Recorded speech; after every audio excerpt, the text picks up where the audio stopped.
questions, we're going to have to start right on time, right? And I'll have to kind of, I don't know, I'll raise my hand or wave something at you when you have a minute left. But we have to be able to start and end on time.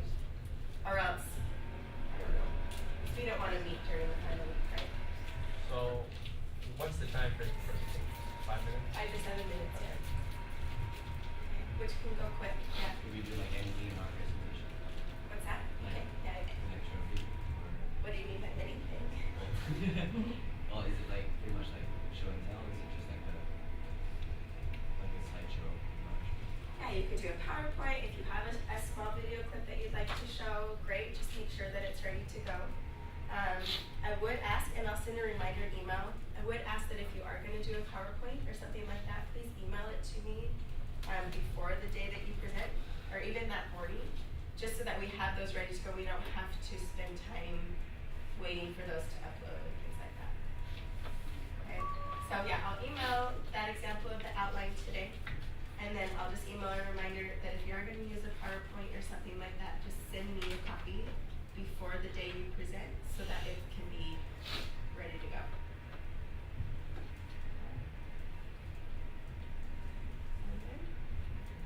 Okay, so let's talk about,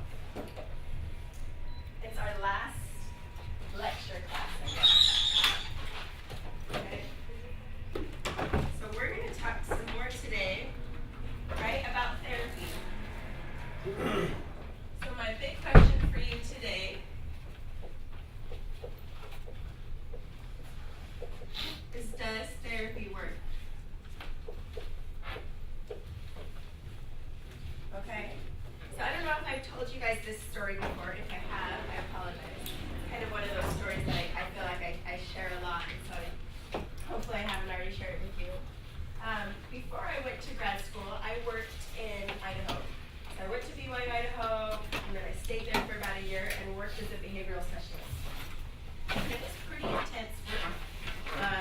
I feel like the less education you have in this field, kind of the more grunt work you have to do.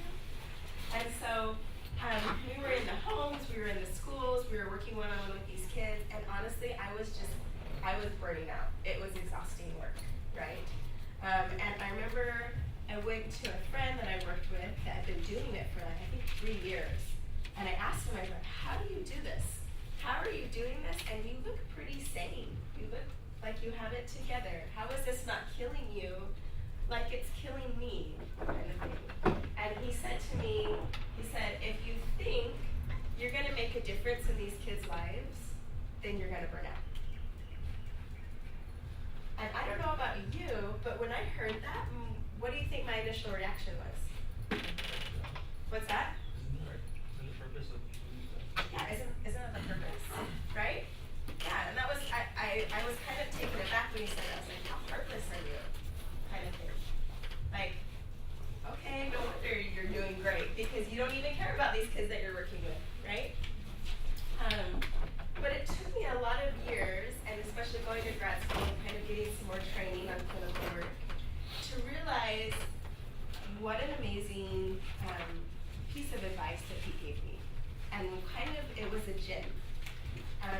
Because I think when we're talking about doing therapy, okay, when we're talking about working with people who have severe mental illness, right, or who have severe behavioral problems, all these different kinds of things that we're all going to see, whether you're a social work major, whether you're education, physical science, all of you guys are going to work with difficult people, especially if you're going to work with kids, okay? And what I took away from that statement that he made me is that none of us, right, no matter what field you go into, none of us are going to have a magical tool to fix the problems of the people that we work with. Okay? We just don't have that power. Okay? We're not going to be able to go in and completely fix whatever's going on in that home life. Okay? Or whatever's going on in the school system. Are we going to have some really great tools to offer? Absolutely. Right? Are we going to be able to possibly provide a solution for these people that they could use if they want to? Absolutely. But we don't have to make that change happen, okay? That's always gonna be up to the people that we work with. And that can be tricky, that can be really difficult, because we can't make them do anything. And that can be really frustrating sometimes, okay?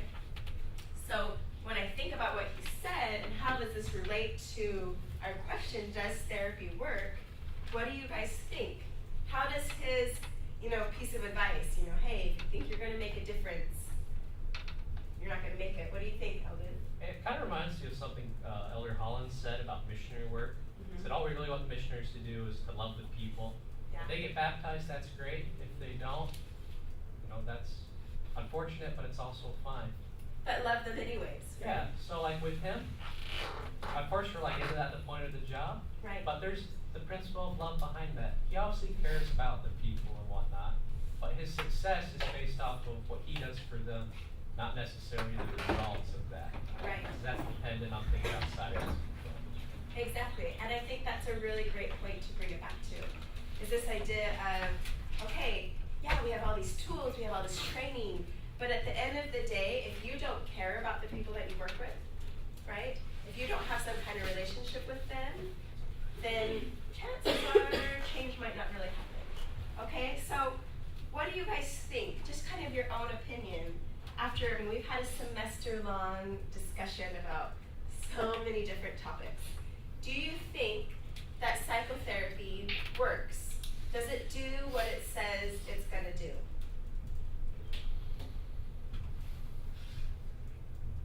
What do you think? I think it does. You think it does? Why? Works for me. It works for you. Okay. So maybe experience shows it does. Okay, so let's talk for a minute. Because what do we know about psychology? Is it a science or not? Yes, we've established psychology is a science, right? We want to be able to prove our claims, right? So if we're going to throw some kind of psychotherapy out there and say, hey, this is going to treat mental illness, we definitely want to have some kind of evidence to back it up, right? So if we think about it, think about the history of psychotherapy like we talked about on Friday. We think about some of the older treatments, there wasn't always a lot of evidence, right? We think about like psychodynamic theory and things like that. There wasn't always a lot of evidence to back it up. So let's talk for a minute.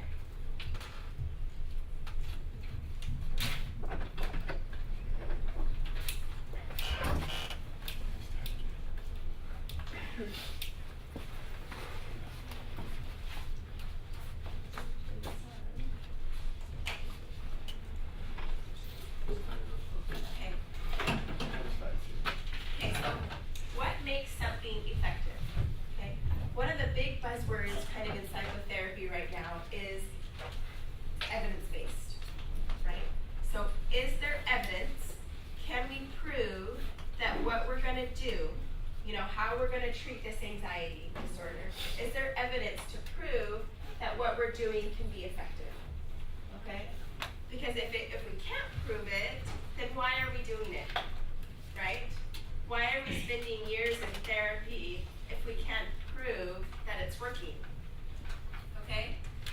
So if we think about kind of research, eclectic therapies. So what we've kind of found is if we use several different kind of therapies together, right?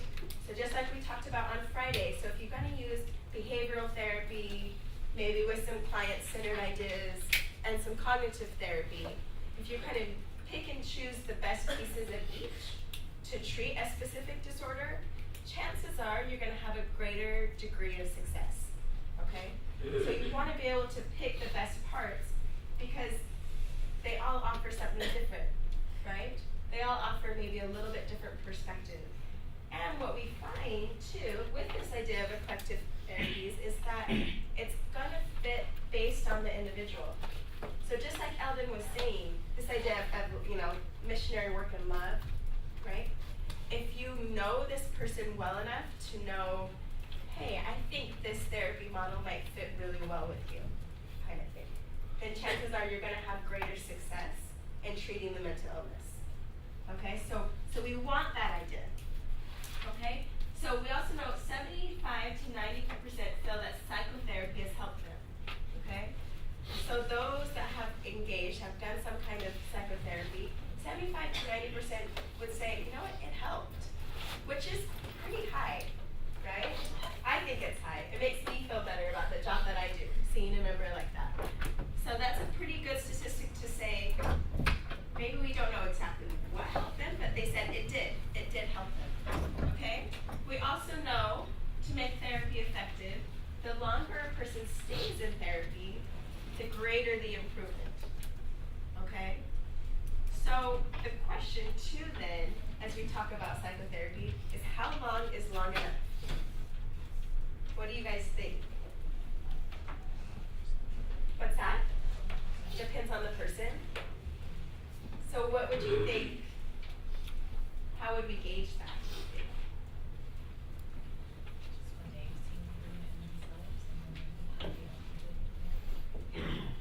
Definitely. Did you guys hear what she said? No, you're good. So I love that idea. That idea of it's not necessarily me as a clinician saying, okay, you've checked off all these lists, right? But have you seen improvement?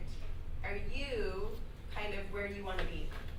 Okay? I think as a therapist for myself, one of the hardest questions to ask is, I always dread asking it, is to ask a client, is this working for you? Do you feel like this has been helpful? Right? And it's hard to ask because sometimes they'll say, no, I don't think you've been helping me at all. And you're like, ah. And it goes back to that idea of, okay, I don't have the magic tools, right? It's not working. You're not feeling like anything's changing. Let's try something different. But the beauty in it is that we can go back to this idea of eclectic therapies, right? We can go back to that idea of, okay, this didn't work. Let's try something else. Okay, let's try something else and see if this is going to work better with you as well. Okay? And then also, the other thing that's going to make therapy effective is this therapeutic alliance. Anyone remember the statement that we said on Friday for client-centered therapy? Do you guys remember what I said? What was one thing about that? Yeah. Unconditional positive regard. Unconditional positive regard. Right? And I said that was one of my very favorite things about that theory, right? And that goes to prove the therapeutic alliance. Okay, the relationship between the therapist and client that develops as a warm and caring and accepting relationship characterized by empathy, mutual respect, and understanding. Okay? This right here, this therapeutic alliance, is the #1 indicator of whether or not it's effective. Okay?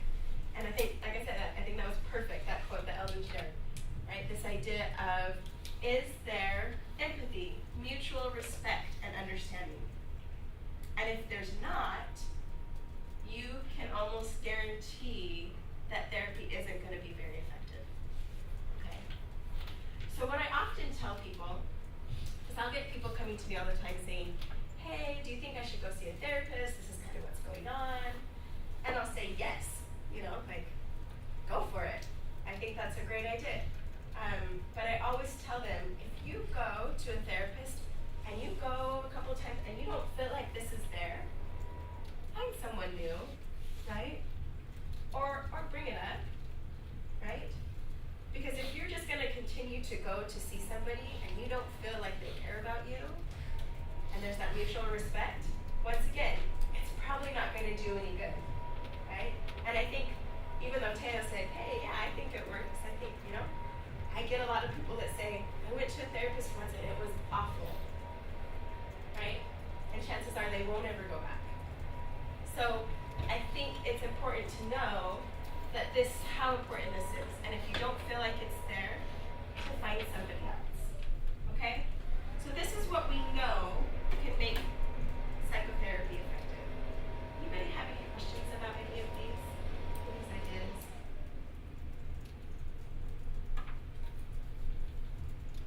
Not yet. Okay, so then we have what we know are some barriers. Anybody have any guesses?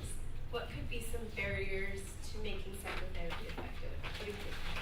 Making not effective or? Yeah, barriers to making it effective. What do you guys think? What would make it so that therapy wouldn't be effective? Okay, yeah, maybe they are holding stuff back. They don't really tell them the full story, which happens a lot. Yeah, they don't want to share maybe things that are really personal, but then the therapist doesn't know. That's a good one. Anybody else? Anyone else have any ideas? What would be something that would make it really difficult for therapy to be effective?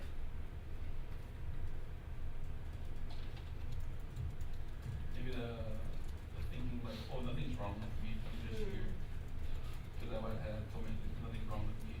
Yeah, maybe they're mandated to treatment, right? Maybe they, maybe like social work, it's a CPS case, a Child Protective Services case, and they have to go to therapy. That's a difficult one, right?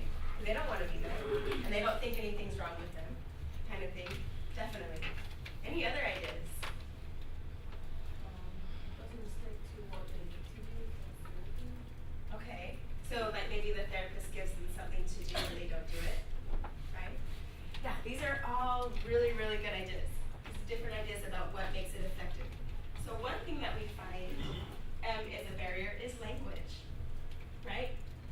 May seem kind of obvious, but why would that be a barrier to effective therapy? Might sound obvious. Why? What do you think? Well, like, for example, one of the reasons I actually am a social work major, my sister went to counselling when we were a lot younger, and she went to like LDS services, and the lady that was the counsellor was like, I can't remember what country, but she's from a different country. She was a much older lady, but she couldn't speak very good English. Okay. And my sister had such a horrible experience. She never wanted to go back to any sort of therapy or counselling because she's like, it didn't help me and I didn't understand like a word that she said. Like if we're not understanding and we're not able to, I guess, like find common ground with the person who's giving us therapy, why would we want to go? Right. And I'm sure some of you in this class right now, you know, you say, there's a language barrier here and I'm trying my best. You laugh at me, but I'm trying my best to learn everything that's being talked about. But could you imagine like trying to share with somebody something very personal and not really feel like, did you understand what I said? Right? Can you understand, like, that therapeutic alliance would be very difficult to create if you don't feel even like the words that you're speaking are understood by the other person. Right? So language is a huge barrier. We also have cultural values. We see this can be a very big barrier. Why? Why do you think culture would play a role in whether or not therapy would be effective? Could that be like religious as well? Culture. It's kind of like an LDS person saying, oh my goodness, like going to a counselor and going, oh my goodness, I slept with my boyfriend, and the counselor's like, and?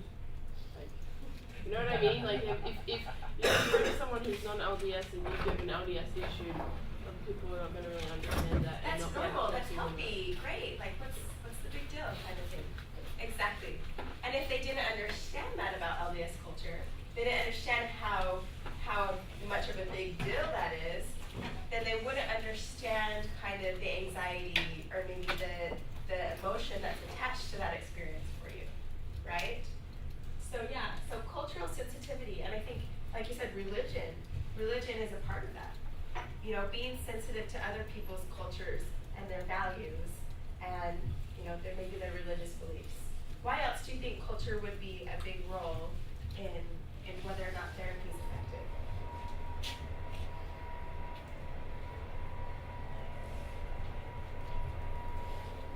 What do you think? That's where you need a common ground. Okay. Because, like, I feel more connected to someone who understands my culture. Okay. And it takes a step further than language itself because, like, I know English, but when I come to the States, I went around my mission to speak English, I felt like no one understood me.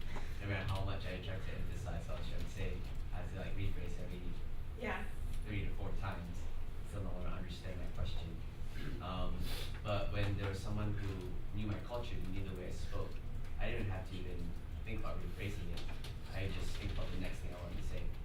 So it's very powerful to have culture values, the same culture as well. I think so. And so chances are though, you're not always going to be able to find a therapist that knows your exact culture. You might, but if you don't, is it possible to try to be sensitive? For me, I think it's really important if I'm meeting with someone who's from a different culture, for me to ask them, you know, tell me a little bit more about what, you know, your experience is like, you know, so that I know, so I don't offend you, or so I don't make you feel uncomfortable in this situation. What do you think? I suppose in certain cultures, they view mental illnesses in a different light, so they may never come and seek treatment. Yeah.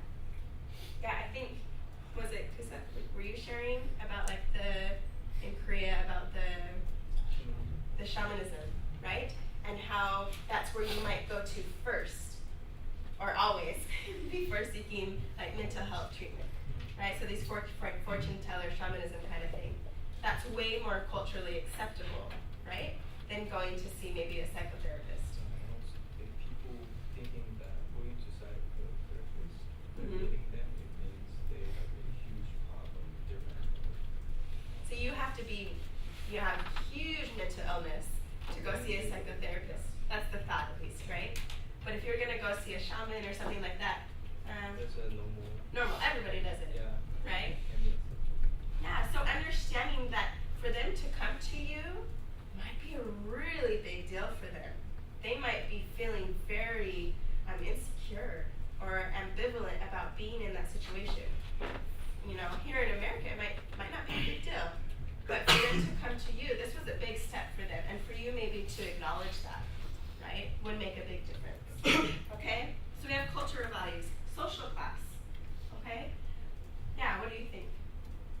This is something that I've heard about a lot. Like you have a lot of times, especially in the issues where it's like court mandated psychotherapy, there is a large poverty barrier. There's like a large like money barrier between, or money gap between like the person who's doing the therapy and the person who's receiving it.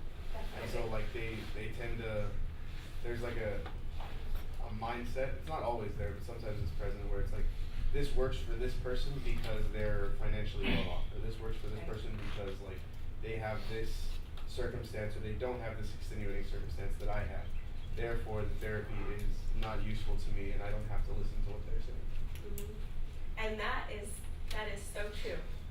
I know I told you guys I worked in Long Beach for a long time, and I don't know how many times I got that same statement that Teo said of, hey, this might work for you, rich white lady, but it's not gonna work for me, kind of thing. And the thing is, you kind of think back to when we talked about Maslow, right? And you remember Maslow, what's at the bottom of his hierarchy of needs? Yeah, our basic survival needs.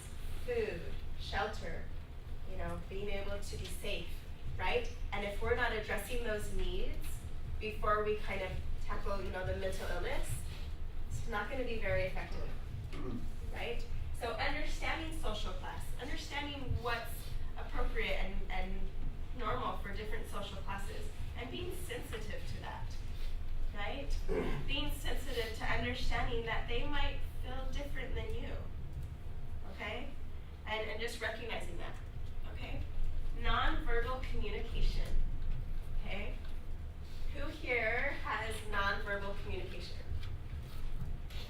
We're doing it now. We're doing it right now, exactly, with your hand.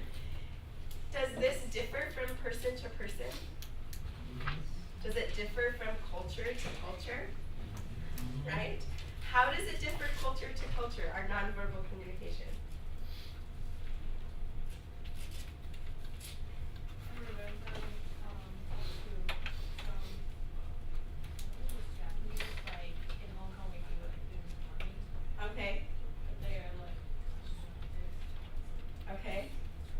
So it just those two different hand signals of kind of going, I don't know what you're talking about. Yeah, when we do this. And it's confusing, right? Yeah, that's a great example, kind of like differences between culture. What do you think? Another kind of example like that, my mom's from England, and so when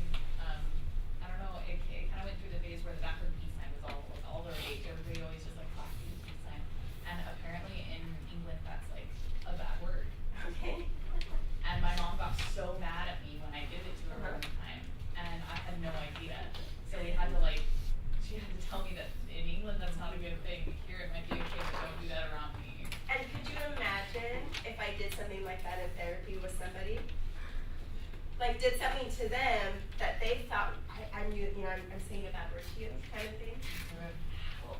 How would that work with therapeutic alliance? It would be really, really bad, right? And so kind of understanding some of those cultural norms, right? Like eye contact, for example.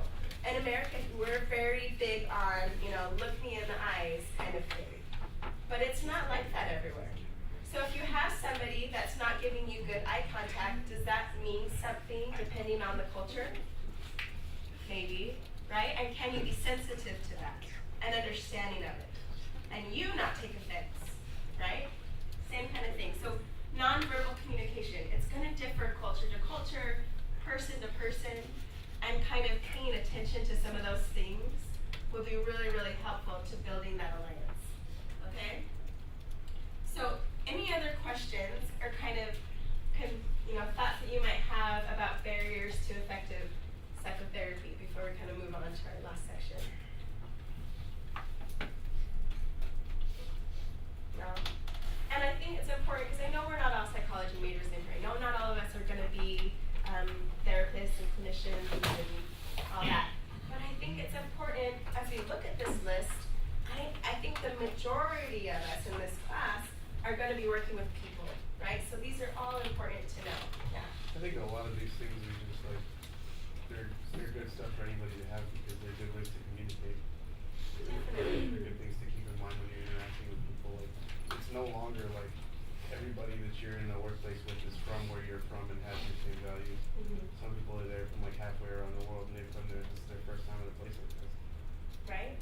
Yeah, and it is. And I think especially here, I know I've told you guys this before. I don't know if you know how good you have it to be here at this university and have the opportunity to work and live and engage with so many people from different areas around the world, right? And really taking that advantage to understand some of these things will be a huge benefit to you no matter where you work, right?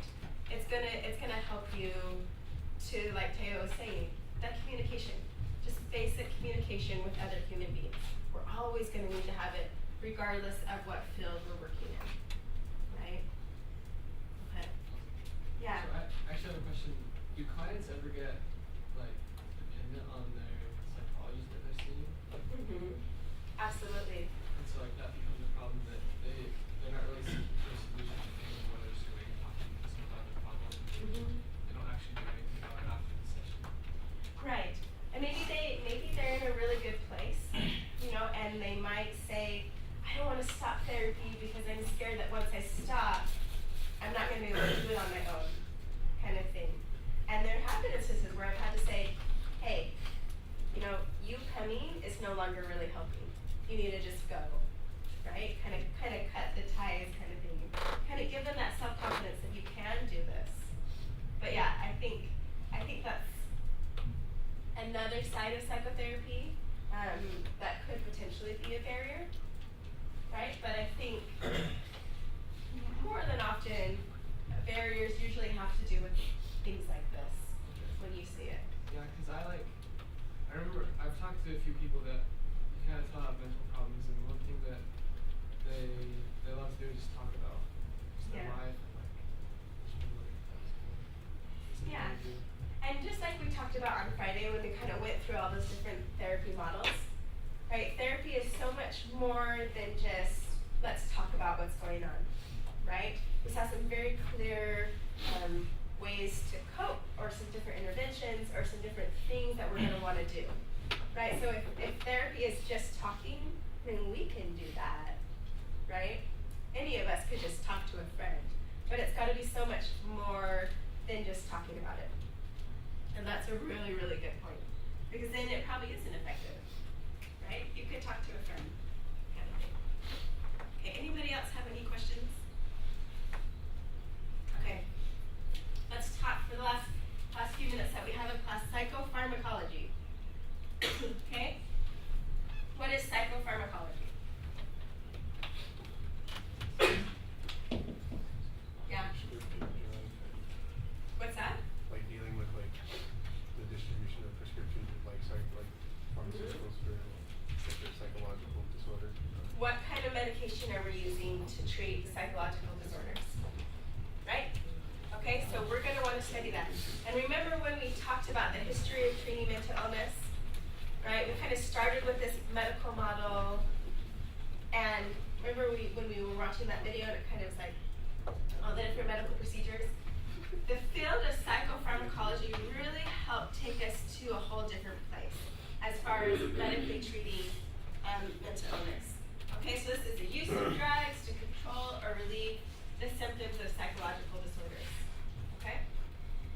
So there's a wide variety, right? And as technology goes on, we're always trying to refine what kind of drugs that we're using, right? What kind of drugs are we using to treat mental illness? Okay, so first we have antipsychotic drugs. Okay? Pull out of your memory bank, what kind of mental illness would we use antipsychotic drugs for? Schizophrenia? Would we only use it for schizophrenia? Kind of a trick question.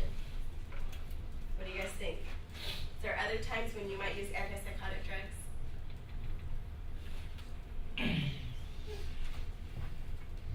Sometimes, I know that's kind of a trick question. Sometimes you might use antipsychotic drugs for things like bipolar, especially if they're experiencing some psychosis. Remember when they've lost touch with reality or something like that?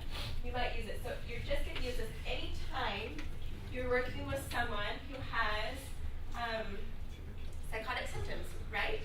Such as delusions, hallucinations, bizarre behavior.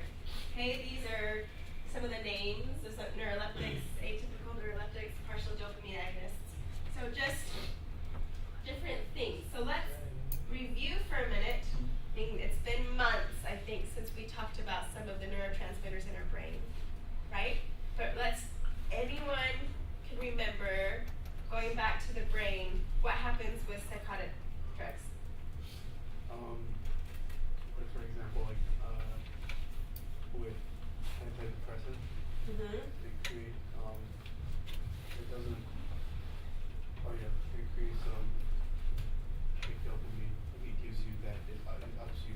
And Okay. It sends those synthetic neurotransmitters to the receptor site, and they get used, with the downside being that if there's like a continual usage regularly over like a period of 2-3 years, the brain stops producing those things. So they're not meant to be this permanent part of your routine. They're meant to be like, they're meant to give you breathing room, like until you can figure out how to deal with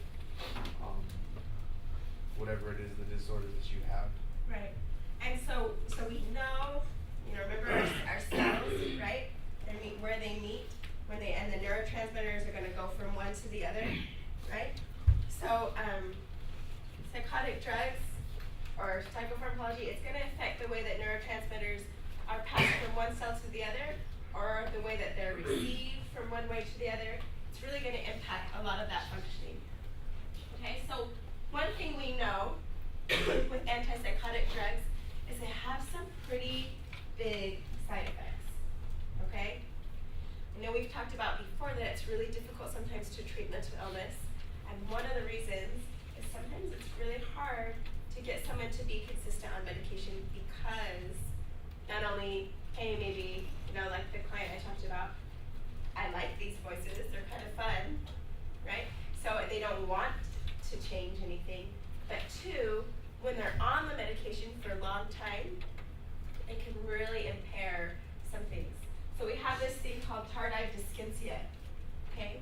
If you've ever seen somebody with schizophrenia, maybe they're older, and they've been on medication for a long time, you'll see that they have involuntary muscle movements, okay? Kind of almost looks like Parkinson's disease, okay? If you don't know what Parkinson's disease is, if you know Michael J. Fox, so involuntary muscle spasms, kind of like this, okay?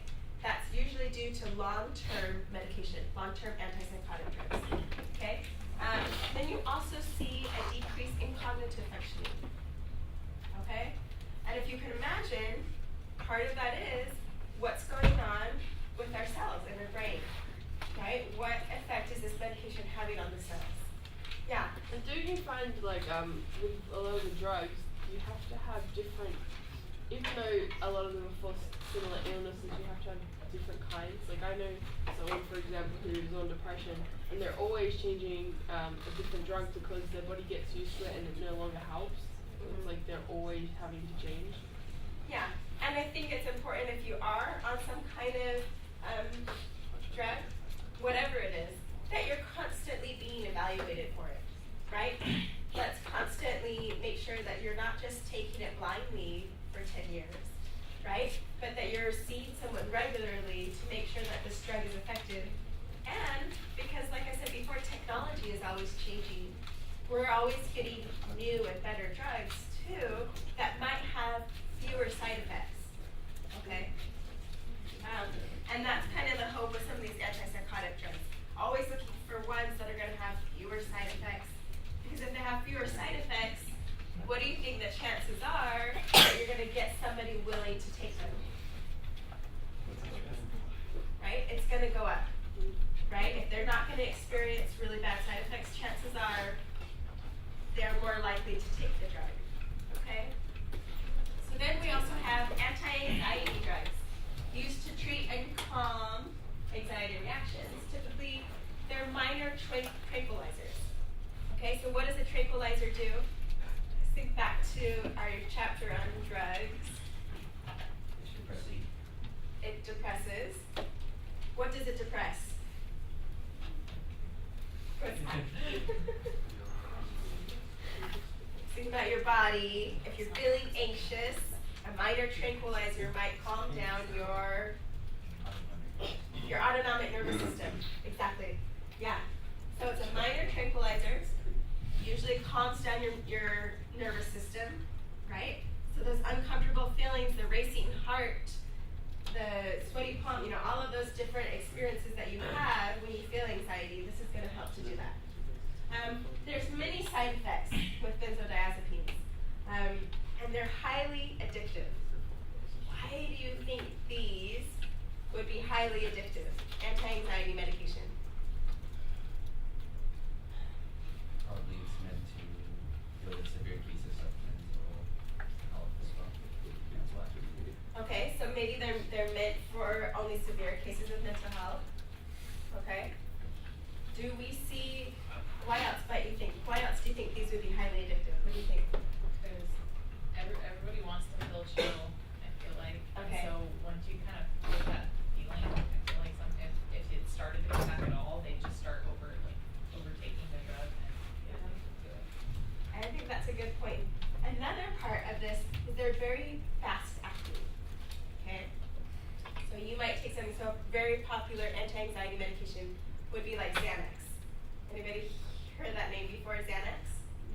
Right? It's a pretty common and frequently prescribed drug for anxiety. And it works pretty quick, right? You can feel the effects pretty quickly. Which, if somebody's experiencing a large amount of anxiety, that would be awesome, right? Because it's such an intense feeling, to be able to calm that down right away, right, would be great.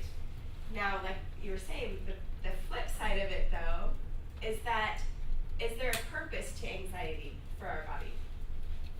Yeah, right? It prompts us to do something, right? It prompts us to really kind of pay attention to what's going on. But it doesn't always feel good. So if we're always trying to squelch that anxiety, right, without our own kind of process or things like that, it can become very highly addictive. I'm going to go to this process because it's really fast acting. It's going to calm it down way faster than I can on my own. And it becomes highly addictive. And part of that is just the process that it goes in the brain too. Like we've talked about before with addictions. Altering the brain chemistry and things like that.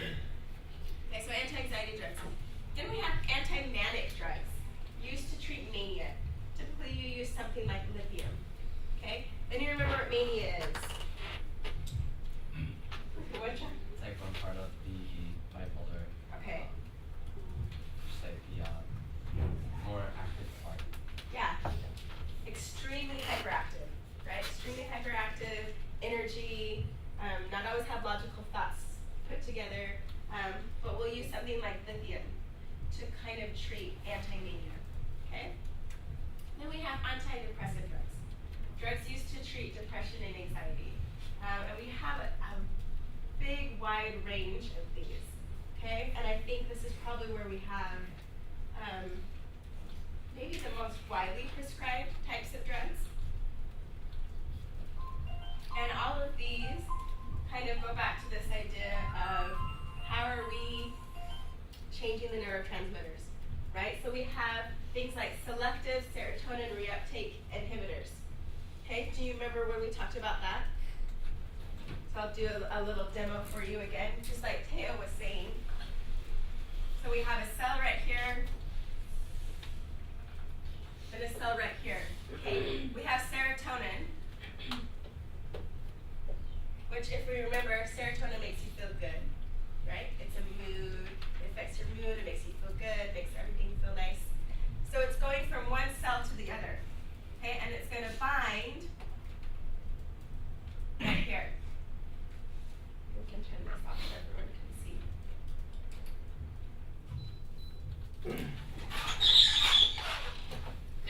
So it's traveling this way, right, to our other cell. And once it travels, it's going to bind to the other cell. It's going to make you feel good. And after a little while, it's no longer needed, right? So it travels back, right? Whatever didn't get used travels back. Well, what some of these antidepressant drugs is what it does, and instead of having it be, reuptake, going back to the other cell, it inhibits that, and so it binds longer. And so it increases the mood because it's going to stay with that receptor sites a lot longer. Okay? I might do it several times to kind of improve the mood. Right? But like we know with any kind of drug that we're taking, yeah. Just curious, like, they've created these drugs that do that. Mhm. Do you think they could create a drug, maybe in the future that instead of inhibiting it, like makes the brain function that way permanently? Like it creates that function in the brain. Is that a concept that they're like working on? Oh man, I am not a psychopharmacologist.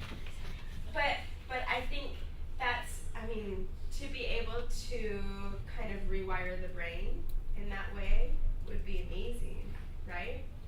And I'm sure people are always researching that idea of how do we instead of doing this synthetically, right? Can we do something to the brain to have it do it on its own, right? Well, what we do know, right, is what can we do that does it on its own? We talked about this briefly before. How can we affect our mood and have things like serotonin be released on its own without taking drugs? Exercise is huge work, right? So anytime I'm working with a client who has severe depression, that's one of the things on our list. Are you exercising? Okay? Because it's going to do this process naturally, right? Drugs are going to help, but you got to be able to start doing some of this on your own. Also sleep, right?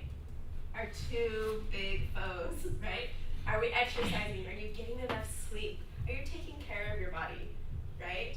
They're going to be really big to changing your mood and kind of getting these things to do on your own, right? So it's kind of that back and forth kind of thing, right? Okay, so how do we prevent disorders? What are some things that we do?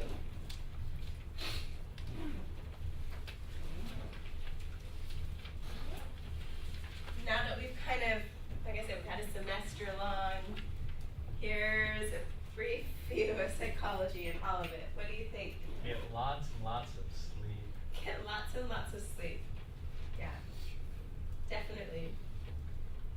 But I guess my question too is, how come some people get mental illness and some people don't?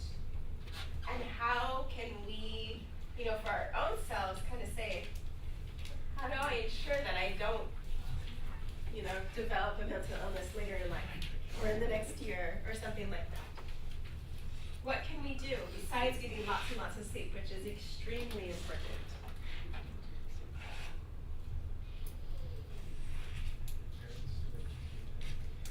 What's that? Make sure your parents don't have the genetic disorders. Okay. Sometimes it's super hard to prevent in a sense because like if it's in your genetics, for example, all you need is a life-changing trauma in your life that obviously you wouldn't expect, like someone really close to you dies, Mhm. and it's in your genes. Sometimes it's so hard to prevent. Yeah. We have this idea of resilience. Okay? So what tools are you building up right now? Okay, let's say you're not under an extreme amount of stress. You haven't experienced any recent trauma. What are you doing right now to kind of take care of yourself so that if that event happens, you are more resilient? Right? And Alden brought up a good point. Sleep. Right? Are you getting enough sleep? Are you taking care of yourself?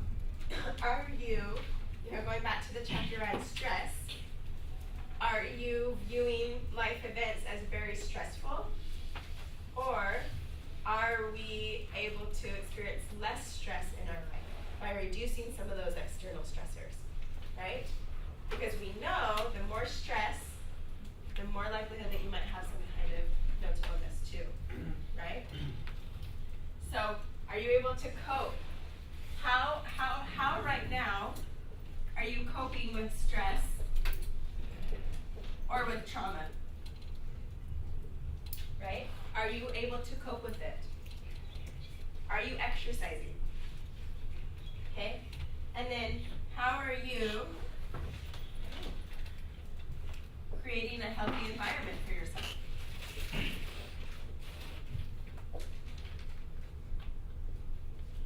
Right? I mean, we've talked about this. You guys are college students. Life is stressful. There's lots of different things going on, whether it's family, whether it's school or work or anything like that. But are you taking the time to take care of yourself and build these things? Because chances are, these things are going to make the biggest difference on whether or not mental illness takes place. Right? How resilient can you be when faced with stress or faced with trauma? Right? Because that's stuff we can't really control. Right? A traumatic event, by definition, kind of just happens, right? You don't have a lot of control over it. But what you do have control, and what we find, is that those people that had a lot of skills in place when that trauma happened end up being a lot more healthy in the long term, okay? So just a few ideas, and I'm sure each of you, as you're kind of thinking about, like, you know what things that you probably need to change for yourself. Okay, any questions left for this? No? Okay, really quick, this is who I have for Wednesday. Julie, Benitez, Julia Hurley, Melanie, Naomi, Gertie, Jen, Catherine, Kamakana, and Lolo. Okay? So make sure you're ready. And like I said before, if you are going to be using some kind of PowerPoint, please have it to me before class starts on the day that you're